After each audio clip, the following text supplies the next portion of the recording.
3 अक्टूबर 2017 की बात है। सुबह पहाड़ों की ओर से सूरज ने झांका तो कविता की आंखें खुल गई। उसने घड़ी की ओर देखा।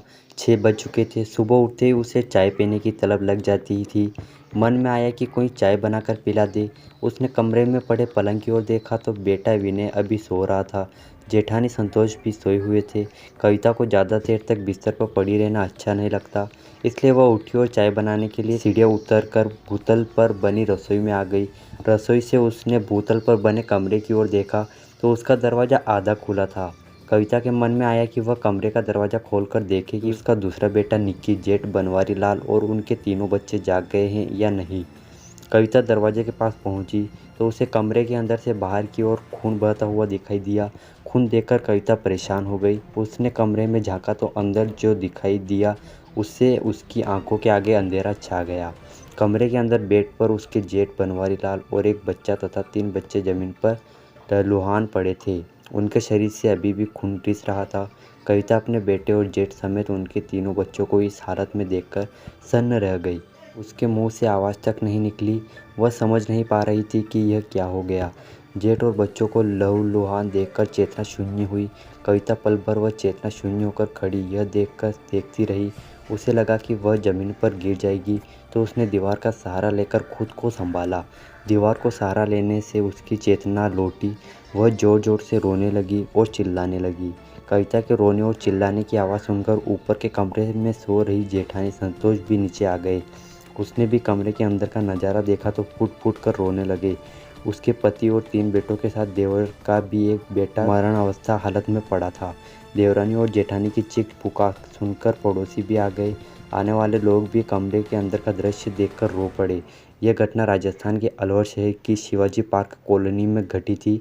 आने वाले लोगों में से किसी ने इस घटना की सूचना पुलिस को दे दी थी। पुलिस के आने से पहले कुछ पड़ोसियों ने कमरे में लहूलुहान पड़े बनवारी लाल उसके बच्चों को भतीजे की नब्ज टटोली तो उनमें से 3 बच्चे में जीवन का कोई लक्षण नजर नहीं आए, लेकिन बनवारी लाल और एक बच्चे की सांस चलती महसूस हुई। थोड़ी देर बाद थाना शिवाजी पार्क पुलिस मौके पर पहुंची तो कॉलोनी के लोगों की मदद से बनवारी लाल और उस बच्चे को राजीव गांधी सामान्य अस्पताल ले जाया गया, जहां डॉक्टर ने उन्हें मृत घोषित कर दिया। इसके बाद अन्य 3 बच्चों की लाशों को भी एम्बुलेंस में अस्पताल पहुंचाया गया।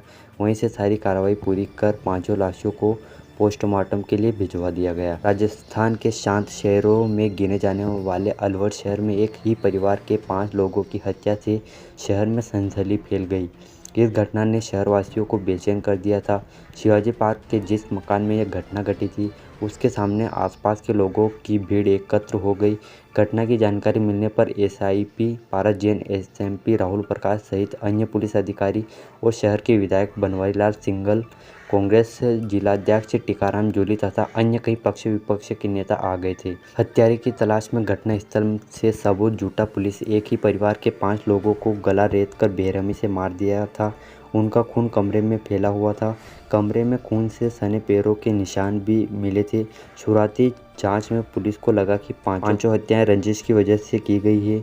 मारने से पहले पांचों को कोई जहरीला पदार्थ खिलाया गया था जिससे वे अचेत हो गए थे। इसके बाद उनकी हत्याएं की गई। जिस तरह हत्याएं हुई थी उसके साफ लग रहा था कि हत्या करने वाले परिवार के परिचित थे।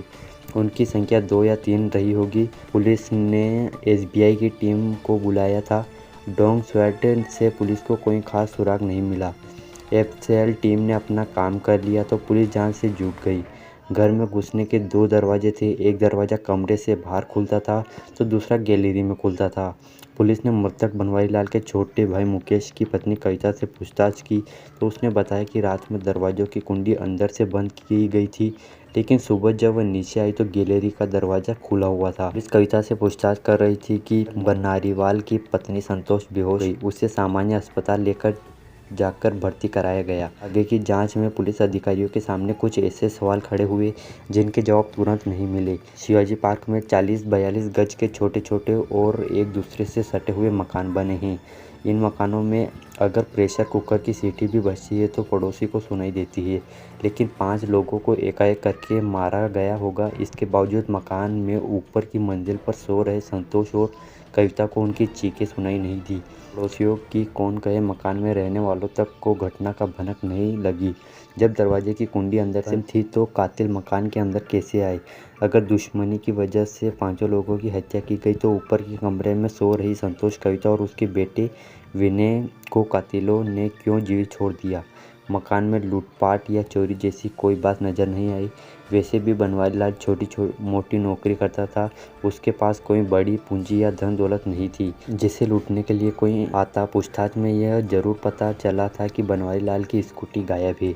पूछताछ में कविता ने पुलिस को यह भी बताया था कि उनका गांव गारू है, जो अलवर जिले के कठुमर तहसील में पड़ता है। गांव में उनकी 7-8 बीघा जमीन है, जिसके बंटवारे को लेकर चाचा व ताऊ ससुर से विवाद चल रहा है। इसके अलावा उनकी किसी से कोई रंजिश नहीं है। पूछताछ में यह भी पता चला कि मृतक बनवारी लाल शर्मा अलवर के पास मत्स्य औद्योगिक क्षेत्र में स्थित हेवलेस कंपनी में इलेक्ट्रीशियन थे। शिवाजी पार्क के ईस्ट मन में वह अपने छोटे भाई मुकेश के साथ करीब 1.5 साल के किराए पर रह रहे थे। उनके परिवार में पत्नी संतोष के अलावा 3 बेटे, 17 साल का अमन उर्फ मोहित, 15 साल का हिमेश उर्फ हैप्पी और 12 साल का अज्जू उर्फ लोकेश था।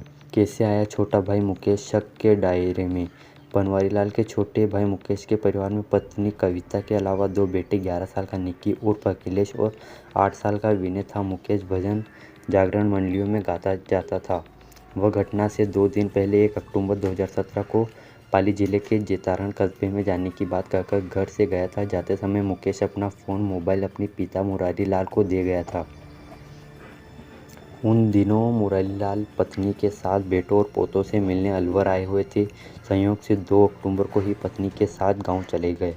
बनवारी लाल की पत्नी संतोष और मुकेश की पत्नी कविता सगी बहनें थी। मुकेश के बड़े भाई 3 भतीजों और 1 बेटे की हत्या की गई थी। उसका कुछ अता पता नहीं था, ना ही वह घर वालों को कोई मोबाइल नंबर भी नहीं बता कर गया था।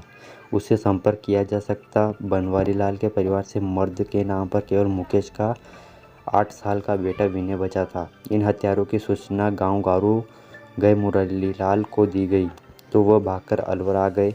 बेटे और पोतों की लाशें देखकर 80 साल के मुरारी लाल शुद्ध बुद्ध खो बैठे। वह एक ही बात की रट लगाए थे कि अपने इन बूढ़े कंधों पर अपने बेटे और पोतों की लाशें कैसे उठाएंगे। उनकी तो किसी से ऐसी दुश्मनी भी नहीं थी, फिर किसी ने उनके परिवार को इस तरह क्यों उजाड़ा दिया? पुलिस ने 4 डॉक्टरों को पैनल से 5 लाशों का पोस्टमार्टम कराया। पोस्टमार्टम से पता चला कि हत्या से पहले सभी को जहर दिया गया था। 5 के गले पर 8 में से 10 सेंटीमीटर गहरे घाव थे, जिससे उनकी भोजन व श्वास नली कट गई थी। घर वाले 5 लाशों को गांव ले गए, जहां गमगीन माहौल में 5 को एक चिता में अंतिम संस्कार कर दिया गया। इस घटना से गांव का हर आदमी दुखी था।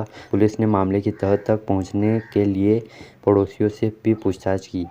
पूछताछ में ऐसी कोई बात सामने नहीं आई जिसमें 5 लोगों को जघन्य हत्या के कारणों का पता चलता।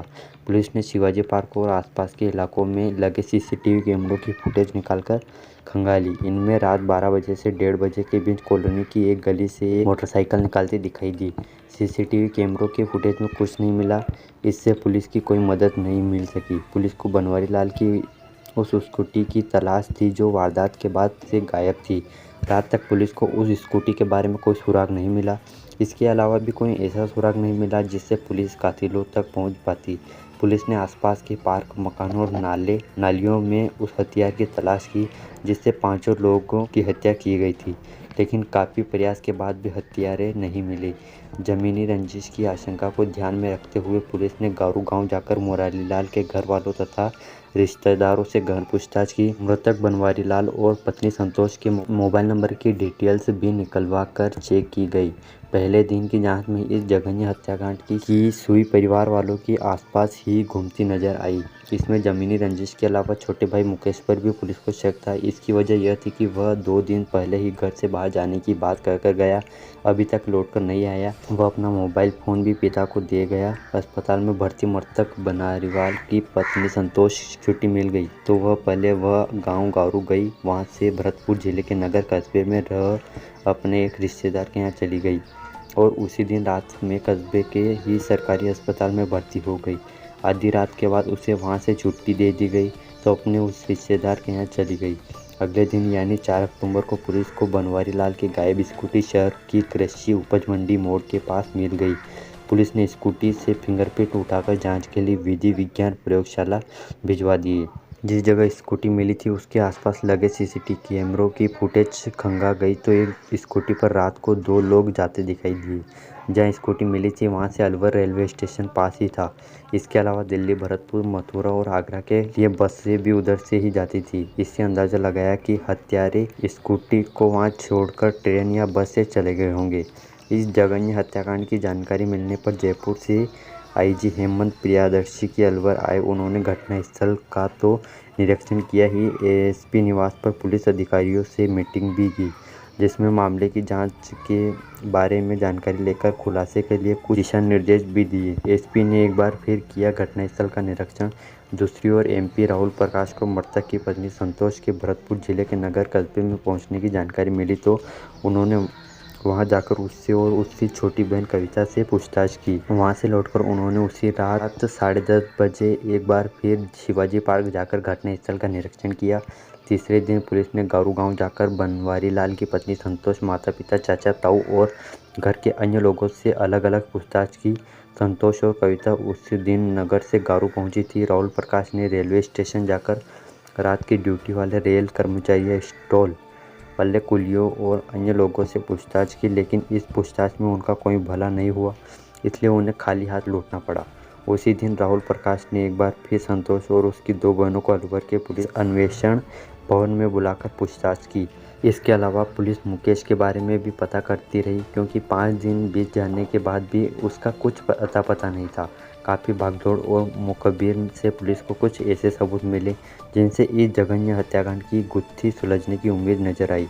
इसके बाद कड़ियाँ जोड़ते हुए पुलिस की कई टीमें बनाकर विभिन्न जगहों पर भेजी गई। एक पुलिस टीम संतोष को पूछताछ के लिए अलवर ले गई। संतोष से गहन पूछताछ के बाद पुलिस को मंजिलें मिलती नजर आई। 7 अक्टूबर 2000 को पुलिस ने इस मामले को खुलासा करते हुए मृतक बनवारीलाल की पत्नी संतोष शर्मा, उसके प्रेमी हनुमान प्रसाद जाट और भाड़े के 2 हत्यार कपिल धोबी और दीपक धोबी को गिरफ्तार कर लिया। इनसे पूछताछ में जो कहानी उभर कर सामने आई वह छोटे से गांव की ऐसी महत्वाकांक्षी युवती की कहानी है जिसने परिवार के गुजर बसर और आत्मरक्षा के लिए ताइक्वांडो सीखा। इसी ताइक्वांडो की बदौलत कई देशों में घूमते हुए वह ऊंचे ख्वाब देखती रही। सपने सच करने के लिए साड़ी और सलवार सूट पहनने वाली वह युवती शॉर्ट और पैंट पहनकर गले से टाई लगाकर सोसाइटी के एक वर्ग में उठने बैठने लगी। उसके दोस्त पर दोस्त बनते गए, पैसे भी आने लगे, लेकिन उसकी यह आज़ादी पति और बेटे को पसंद नहीं आई। उन्होंने उसे रोकना चाहा तो उसने परिवार को ही तबाह कर दिया। अलवर जिले की रैणी के पास एक छोटे से गांव में रहने वाले ब्रजमोहन शर्मा की बेटी संतोष उर्फ संध्या शर्मा की शादी करीब 19 साल पहले गारू गांव के रहने वाले बनवारीलाल शर्मा से हुई। बनवारीलाल सीधा साधा इंसान था। गांव में रहकर वह खेतीबाड़ी करता था, उसी से उसका गुजर बसर हो रहा था। जब संतोष की शादी हुई तो वह मात्र 17 साल की थी, जबकि बनवारीलाल 27 साल का था। इस तरह दोनों की उम्र में करीब 10 साल का अंतर था। संतोष ने भी अन्य लड़कियों की तरह हसीन ख्वाब देखे थे। संतोष पढ़ी लिखी थी, इसलिए उसके ख्वाब भी बड़े थे। वह सुंदर भी थी। शादी के बाद उसकी सुंदरता में और निखार आ गया। संतोष को बनवारीलाल से कोई परेशानी नहीं थी, बस परेशानी थी तो यह कि वह भोला भाला था। उसे दुनियादारी से ज़्यादा मतलब नहीं रहता था। वह अपने घर परिवार में ही रमा रहता था, जबकि संतोष चाहती थी कि वह उसे घुमाए फिराए, सिनेमा दिखाए, होटल में खाना खिलाए और उसकी फरमाइश पूरी करे। लेकिन बनवारीलाल इन बातों से कोई मतलब नहीं था। संतोष जैसी खूबसूरत और पढ़ी लिखी पत्नी पाकर बनवारीलाल खुश था। उसके पिता मुरारीलाल और उनकी पत्नी भी संतोष जैसी बहू पाकर खुश थी। संतोष ने बूढ़े मुरारीलाल को जल्द ही दूसरी खुशियां भी दे दी थी। उसे लगातार 3 बेटे ही हुए थे। बच्चों के पैदा होने से मुरारीलाल खुशी से फूले नहीं समा रहे थे। पति और ससुराल वाले भले ही खुश थे, लेकिन गांव में रहते हुए संतोष को अपनी इच्छाएं दम तोड़ते नजर आ रही थी। हालांकि उसकी छोटी बहन कविता भी उसी घर में ब्याही थी। संतोष कभी कभी अपने मन की बात कविता से कह भी देती थी। अपनी महत्वाकांक्षाओं को पूरा करने के लिए संतोष ने पति बनवारीलाल को गाँव छोड़ अलवर में चलकर रहने के लिए राजी कर लिया। कई सालों पहले बनवारीलाल संतोष और तीनों बच्चों के साथ अलवर आ गया और छोटा मोटा काम करने लगा। बाद में उसे हेवल्स कंपनी में इलेक्ट्रीशियन की नौकरी मिल गई। गांव से शहर आकर रहने के बाद बनवारीलाल के परिवार के खर्चे बढ़ गए तो संतोष ने आगे बढ़कर ताइक्वांडो सीखकर लड़के लड़कियों को इसकी ट्रेनिंग देकर पैसे कमाने का विचार किया। बनवारीलाल क्या कहता वह तो खुद बढ़ते खर्चों से परेशान था। संतोष की इच्छा पर उसने उसे ताइक्वांडो सीखने की इजाज़त दे दी। ताइक्वांडो सिखाने के दौरान ही संतोष की दोस्ती हनुमान प्रसाद जाट से हो गई। 2 साल का हनुमान प्रसाद रोदामेव कस्बे की होली चौक पर रहने वाला था। वह ताइक्वांडो का अच्छा खिलाड़ी था। वह 2 बार नेशनल स्तर पर खेल चुका था। वह पढ़ाई में भी अच्छा था। संस्कृत में एमएम करने के बाद वह उदयपुर की सुखाड़िया यूनिवर्सिटी से शारीरिक शिक्षक का कोर्स कर रहा था। हनुमान प्रसाद से दोस्ती हुई तो वह संतोष को कई प्रतियोगिताओं में राजस्थान से बाहर भी खेलने के लिए ले गया। साथ साथ खेलने और दोस्ती होने से संतोष के हनुमान प्रसाद की ओर आकर्षित होने लगी। उम्र में वह संतोष से 11 साल छोटा था, लेकिन जब प्यार होता है तो दीपांतरा या गरीबी अमीरी, यही संतोष के साथ भी हुआ। संतोष और हनुमान प्रसाद के बीच प्यार ही नहीं बल्कि शारीरिक संबंध भी बन गए। ताइक्वांडो सीखकर संतोष अलवर में लड़कियों को इसका प्रशिक्षण देने लगी। वह कई शिक्षण संस्थाओं में भी स्कूली बच्चों को ताइक्वांडो का प्रशिक्षण देती थी। 35 से 36 साल के संतोष शॉर्ट पैंट व टाइट पहनकर 20 साल की कॉलेज गर्ल से ज़्यादा नहीं लगती थी। खूबसूरत वह भी थी, इसलिए हनुमान प्रसाद उस पर जान छिड़क था। करीब 5 महीने पहले संतोष ताइक्वांडो खेलने के लिए नेपाल और श्रीलंका भी गई थी। हनुमान प्रसाद अपनी पढ़ाई करने उदयपुर चला गया तो संतोष 2 बार उदयपुर भी गई। हनुमान प्रसाद उदयपुर के आज़ाद नगर में किराए का कमरा लेकर रहता था। संतोष जब भी उदयपुर जाती वह उसे होटल में ठहरा आता और खुद भी उसके साथ होटल में रहता। संतोष ने संध्या शर्मा नाम से फेसबुक पर अपनी प्रोफाइल बना रखी थी। इसमें उसने खुद को इंग्लिश मीडियम स्कूल व अलवर के राजश्री कॉलेज में पढ़ा बताते हुए स्टेटस सिंगल योनि अविवाहित डाल रखी थी। संध्या वाले फेसबुक पेज पर विजेताओं को पुरस्कार वितरित करते फोटो का ताइक्वांडो खेलते हुए कई फोटो लगी हुई थी। कहते हैं इश्क और मुश्क छिपाए नहीं छिपे, यही संतोष के साथ भी हुआ। हनुमान प्रसाद से उसके संबंधों की जानकारी बनवारीलाल और छोटे बेटे अमन उर्फ मोहित को हो गई।